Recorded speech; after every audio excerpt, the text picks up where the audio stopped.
Hi everybody, welcome back. We're back in our back kitchen today. I wanted to show you how to make something that we have probably nearly once a week here. It's just a plain beef stew or Irish stew as we call it. I will fill you in on a little secret. This is my second time to video this because the first time I was like, oh, I want to make it so fancy and added all these things to it, and it was so salty that we couldn't even eat it ourselves. So I had to scrap that one, and I'm going back to basics to what I do all the time. I'm just going to share that with you. It's very ordinary stew, but delicious. Simply delicious. So if you come over here, you can hear that this is the point where you want your beef to be at. Do you hear all the moisture has been cooked off, the meat is browned, and there's no moisture left in the bottom there, and it's kind of crackling a little bit. And that's when you know your meat is ready now to add the other ingredients. And if you don't get it to this stage, you're going to lose out in so much rich flavour, okay? So the next thing I'm going to add is my chopped onions and garlic. You can decide yourself. I'm making a huge pot of stew today because I had a little complaint yesterday that there wasn't enough dinner. So I'm really kind of tripling what you would normally do, okay? So I have, if you're making it at home for just yourselves, 1 packet of beef, 1 onion, maybe 2 garlic cloves, 2 carrots, a parsnip, 2 celery sticks, okay? But if you think I'm using a whole lot more, you're right. I am using a whole lot more. So I'm just going to get the onion and garlic to absorb whatever juices might be left in the meat here. And the next thing I'm going to add is my chopped carrot and celery. And I chop everything to about this size here. Little kind of cubed sized vegetables.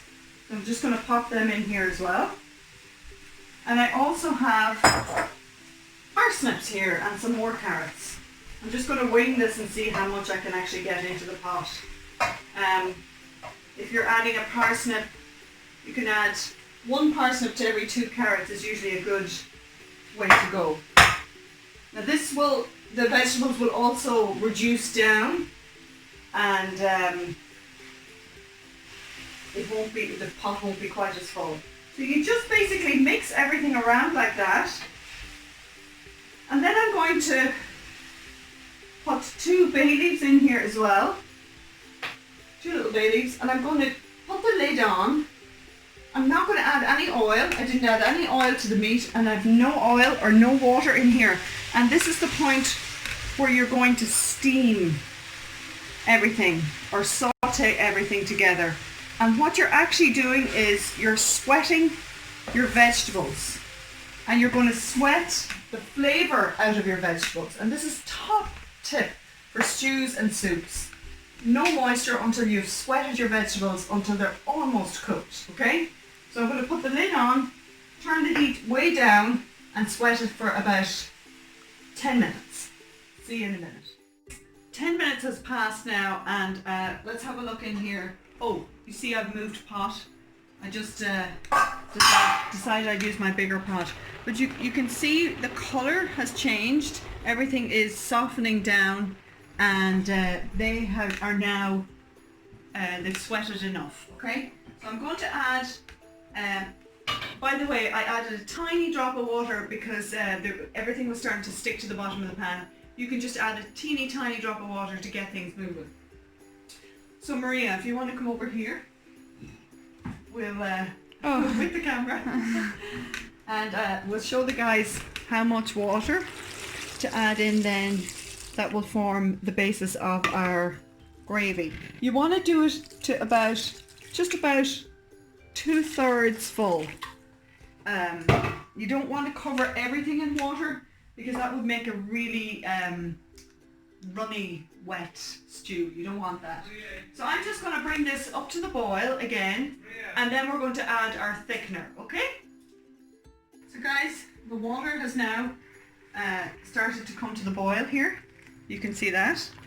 I have mixed in here, I had my water filled up about halfway, and I've added maybe 4 tablespoons of Bisto gravy.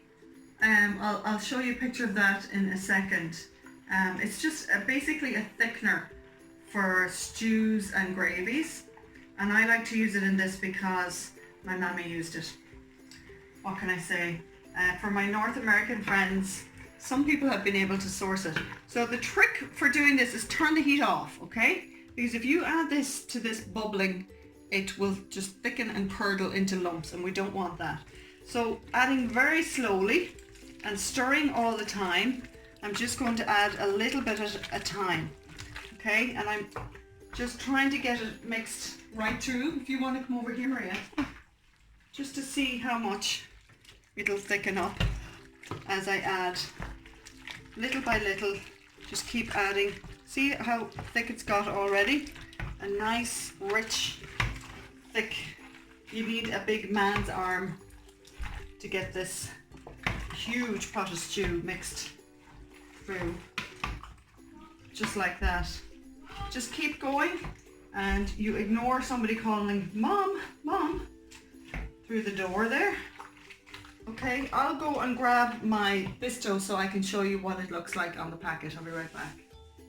This is the Bisto that I was talking about. It's gravy powder. I use this for most of my gravies and my stews, just to thicken it up. You can totally do it the natural way and make a roux and drop it in there and thicken it up. But this is the way we like it in this house. So I actually added more water in here because I felt I didn't have enough gravy.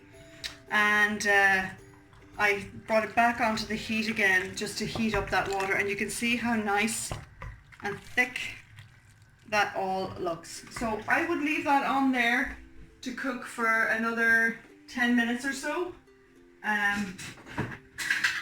But I just wanted to show you what the finished. No, I'll leave it for another 10 minutes and I'll come back. So guys, here we go. Here's our lovely stew, packed full of goodness and flavor. And you could serve that with some delicious mashed potatoes. And you could also, if you wanted to, if you have baby potatoes, you could pop them right in there and cook them with the, when you've added your water, you can cook your potatoes in there, and then you've only one pot to wash, which I think is great. Thank you all for watching today, and I hope to see you all again soon. Please subscribe if you get a chance, because it's free, and then YouTube tells you when I have another video coming up. God bless everyone.